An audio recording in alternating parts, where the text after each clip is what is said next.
যা চাইবো তাই পাবো, তাই তো? আচ্ছা, দেখি তো কাজ করে কিনা।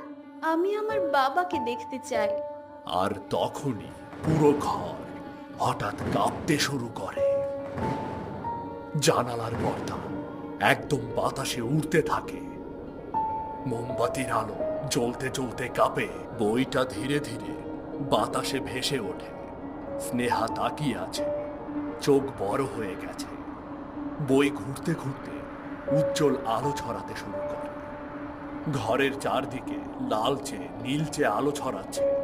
স্নেহা চিৎকার না করলে বোঝা যাচ্ছে সে ভয় পেয়েছে।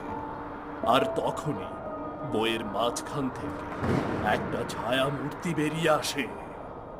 ধীরে ধীরে সামনে দাঁড়ায় এক পুরুষ।